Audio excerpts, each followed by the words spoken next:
بسم اللہ الرحمن الرحیم۔ گزشتہ 3 اسباق کے بعد ہمارا اب کا چوتھا سبق یہ سجدہ تلاوت سے متعلق ہے، چونکہ قرآن کریم کے اندر 14 سجدے ہیں اور ان 14 سجدوں کو سجدہ تلاوت کہا جاتا ہے۔ پہلے تو اس کی فضیلت سماعت فرمائیں کہ جس کے بارے میں اللہ کے نبی صلی اللہ علیہ وسلم نے فرمایا کہ ابن آدم جب آیت سجدہ پڑھتے ہے، قرآن کی کوئی آیت سجدے والی پڑھتے ہے اور پھر سجدہ کرتے ہے، تو شیطان اس شخص سے ایک طرف ہو کر ہٹ کر رونا شروع کر دیتے ہیں اور شیطان کہتے ہیں کہ ہائے غضب، ابن آدم کو، انسان کو سجدے کا حکم ہوا اور اس نے سجدہ کر لیا تو اس کے لیے جنت ہے، اور مجھے سجدے کا حکم ہوا تھا اور میں نے نہیں مانا تھا، میرے لیے جہنم ہے۔ تو یہ گویا شیطان ماتم کرتے ہے، روتا اور چیختا اور چلاتے ہے، اور ہر وہ کام جس پر شیطان چیختا چلاتے ہے وہ کام اللہ کی رضا کا سبب ہوتا ہے، وہ اللہ کی رضا والا ہوتا ہے، اور جس کام پر شیطان خوش ہوتے ہے وہ کام اللہ کی ناراضگی کا سبب ہوتا ہے۔ اور اس کے ساتھ سجدہ تلاوت ہے کہ یہ واجب کب ہوتا ہے؟ تو دیکھیں بھائی، جب کوئی مسلمان عاقل اور بالغ، مطلب مسلمان ہو، کافر پر سجدہ تلاوت نہیں ہے، اور اسی طرح عقل مند ہو، سمجھدار ہو، اگر مجنون پاگل ہوگا تو اس پر سجدہ تلاوت نہیں ہے۔ اسی طرح بالغ ہو، نابالغ بچہ اگر قرآن کی سجدے والی آیت سنتا ہے یا پڑھتا ہے تو اس پر بھی سجدہ تلاوت لازم نہیں ہوتا۔ تو بہرحال مسلمان ہو، عاقل بالغ ہو، اور آیت سجدہ یعنی جس میں سجدے کا لفظ آ رہا ہے وہ لفظ اور اس کے پہلے والے الفاظ یا اس سجدے والے لفظ کلمے کے ساتھ آگے والے کلمات جو ہے وہ پڑھ لے اکٹھے، تو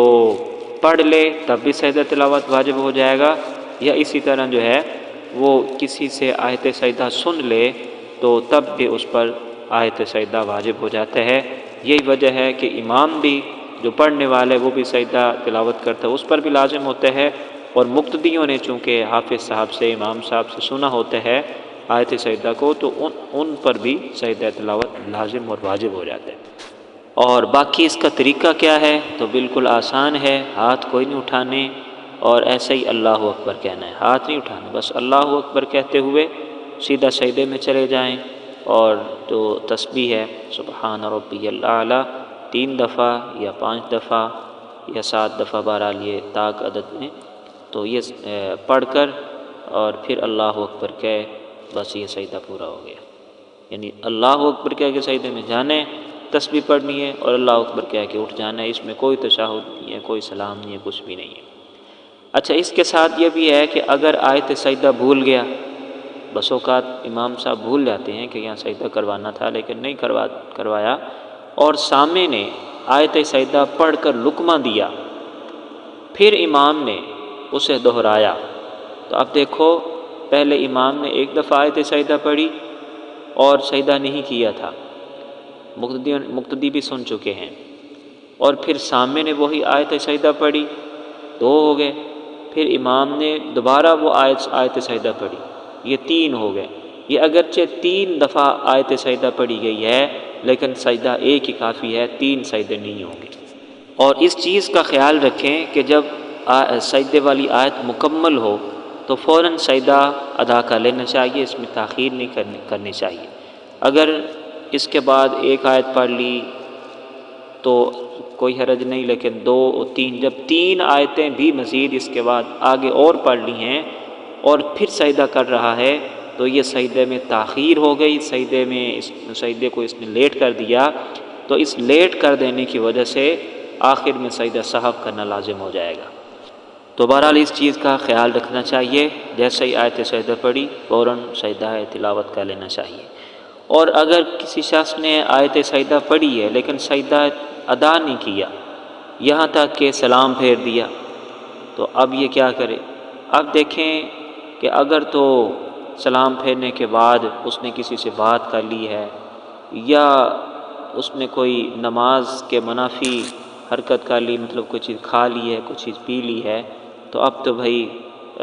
کوئی صورت نہیں ہے یعنی معافی کی، اب توبہ استغفار کرے، توبہ استغفار کرے اور اس سجدے کی قضا نہیں ہے۔ لیکن اگر اس نے کوئی بات وغیرہ نہیں کی، کوئی چیز کھائی پی نہیں ہے، یعنی نماز کے منافی کوئی کام نہیں کیا، تو اس وقت تک اگرچہ سلام پھیر لیا پھر بھی فوراً جو ہے وہ سجدہ تلاوت کر لے، تو اس طرح سجدہ تلاوت ادا ہو جائے گا۔ اور اگر امام صاحب نے آیت سجدہ پر سجدہ نہیں کیا بلکہ آیت سجدہ ابھی آگے تھی اور اس نے پہلے 2-4 آیتیں پہلے اس نے سجدہ کروا دیا، پھر آگے آیت سجدہ تلاوت کی ہے، تو یہ جو آیت سجدہ سے پہلے سجدہ کر دیا گیا، یہ سجدہ کافی نہیں ہوگا، دوبارہ سے سجدہ کرنا لازم ہوگا۔ اور اب یہ 2 سجدے ہو گئے، یعنی پہلے والا جو ہے وہ اضافی ہے، دوسرا سجدہ تو ٹھیک ہے آیت سجدہ پڑھنے کی وجہ سے، لیکن پہلے والا سجدہ اضافی ہے، اس اضافی سجدے کی وجہ سے آخر میں جو ہے یعنی تشہد کی حالت میں سجدہ سہو بھی کروانا پڑے گا۔ اور اسی طرح اگر آیت سجدہ پڑھ کر سجدہ کیا اور کھڑے ہو کر دوبارہ وہی آیت پڑھ دی، ٹھیک ہے، دوبارہ آیت دہرا دی، تو اب دوبارہ آیت پڑھنے کی وجہ سے دوبارہ سجدہ لازم نہیں ہوگا، وہ ایک ہی سجدہ کافی ہے، دوبارہ سجدہ کرنے کی ضرورت نہیں ہے۔ اور ایسے ہی سجدہ تلاوت کر کے کھڑا ہوا اور غلطی سے سورۃ فاتحہ پڑھ لی، حالانکہ آیت سجدہ پڑھ کے سجدہ کرنا ہوتا ہے اور پھر کھڑے ہو کر وہیں سے تلاوت شروع کرنی ہوتی ہے، اگلی آیات پڑھنی ہوتی ہیں، لیکن یہ کھڑا ہوا اور اس نے سورۃ فاتحہ پڑھ لی، تو اس وقت سورۃ فاتحہ پڑھنے کی وجہ سے سجدہ سہو واجب نہیں ہوگا، لیکن اس طرح کرنا نہیں چاہیے، جان بوجھ کے ایسا نہیں کرنا چاہیے۔ اور تلاوت کا سجدہ ایک ہی ہوتا ہے، سجدہ تلاوت ایک ہوتے ہیں، لیکن کسی حافظ صاحب نے اگر 2 سجدے کروا دیے تو اس سے آخر میں سجدہ سہو کروانا لازم ہوگا، حالانکہ یہ جو 2 کروائے ہیں تو ایک چونکہ اضافی ہے، تو اس اضافی کی وجہ سے آخر میں سجدہ سہو واجب ہوگا۔ اس کے بعد سجدہ سہو سے متعلق کچھ باتیں سماعت کر لیں، ہمارے بہت سارے حفاظ کرام ان چیزوں سے ناواقف ہوتے ہیں اور پریشان ہوتے ہیں کہ بھی کہاں سجدہ سہو کرنا ہے اور کہاں پہ نہیں کرنا۔ اس کے بارے میں کچھ اصول ہیں، اگر وہ اصول ذہن میں رہیں گے تو انشاءاللہ بہت حد تک آسانی ہو جائے گی۔ پہلی بات تو یہ ہے کہ نماز کے 14 واجبات ہیں، وہ ذہن میں ہونی چاہیے، یاد ہونی چاہیے کہ نماز کے واجبات کون کون سے ہیں۔ ان واجبات میں سے اگر کوئی واجب چھوٹ گیا، رہ گیا، بھول کر چھوڑ دیا، تو واجب کے چھوٹنے پر سجدہ سہو واجب ہوتا ہے۔ نمبر 2، کسی واجب کو اس کے وقت سے لیٹ کر دیا، اس کے محل سے مؤخر کر دیا، اور تو اس کی وجہ سے بھی تاخیر کی وجہ سے بھی سجدہ سہو واجب ہو جاتا ہے۔ اسی طرح واجبات میں سے کسی واجب کو ڈبل کر دیا، مکرر کر دیا، مکرر کا مطلب تکرار، ایک دفعہ اس کو کرنا تھا لیکن 2 دفعہ کر دیا، تو 2 دفعہ کرنے کی وجہ سے بھی سجدہ سہو واجب ہو جاتا ہے۔ اور اسی طرح کسی واجب کو تبدیل کر دیا، مثلا نماز جہری تھی، جہر کرنا تھا، اونچی آواز میں قرات کرنی تھی، اس کو آہستہ کر لیا، یا آہستہ آواز میں قرات کرنی تھی لیکن اس میں جہر کر دیا،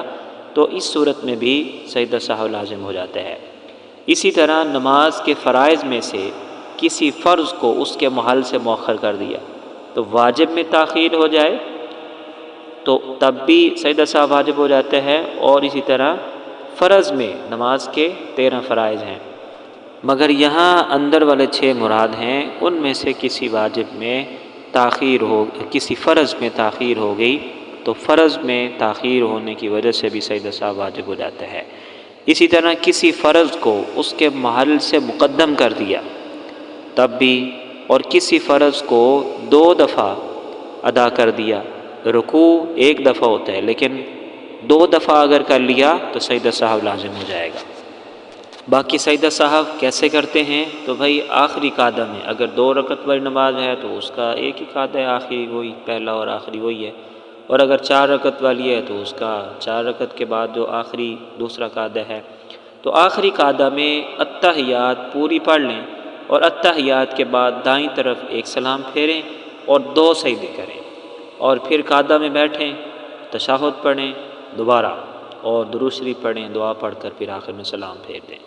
اور اسی کے ساتھ ساتھ یہ چیز بھی ذہن میں رہے کہ سجدہ سہو میں ایک طرف سلام پھیرا جاتا ہے، لیکن اگر کسی نے غلطی سے 2 سلام پھیر لیے تب بھی سجدہ سہو کر لیا تو نماز بہرحال پھر بھی ہو جائے گی۔ اسی طرح سجدہ سہو کرتے وقت سلام میں منہ نہیں پھیرا تب بھی سجدہ ادا ہو جائے گا، یعنی صرف السلام علیکم ورحمۃ اللہ کہا ہے، چہرہ نہیں پھیرا، تو تب بھی سجدہ کر لیا تو یہ سجدہ ادا ہو جائے گا، لیکن یہ سنت کے خلاف ہوگا۔ سنت یہ ہے کہ سلام بھی یعنی چہرہ بھی پھیرا جائے۔ میں نے آپ کو عرض کیا کہ سہو کے 2 سجدے ہوتے ہیں، لیکن اگر کسی نے ایک سجدہ کی ہے اور پھر سلام پھیر کر نماز پوری کر لی تو اس کو دوبارہ نماز پڑھنا پڑے گی، اس لیے کہ ایک سجدہ ناکافی ہے، اور ایک نماز میں کئی ایسی غلطیاں ہو گئیں جن سے سجدہ سہو واجب ہوتا ہے، تو ہر غلطی کا الگ الگ سجدہ سہو نہیں ہوتا، بلکہ آخر میں صرف ایک ہی سجدہ سہو کر لیا جائے تو وہ سب کی طرف سے ادا ہو جائے گا۔ اور اگر سجدہ سہو واجب ہوا اور نہیں کیا تو وقت کے اندر یہ نماز دوبارہ پڑھی جائے گی، اور یہ واجب الاعادہ ہے، اس کی نماز نہیں ہوئی، وقت ختم ہونے سے پہلے یہ نماز دوبارہ پڑھی جائے، کیونکہ نماز میں اس سے غلطی ہوئی ہے، اور اس غلطی کی تلافی سجدہ سہو کے ذریعے سے ہونی تھی۔ سجدہ سہو اس نے کیا نہیں ہے تو غلطی کی تلافی نہیں ہوئی، اس لیے نماز ہی نہیں ہوئی، دوبارہ پڑھے گا۔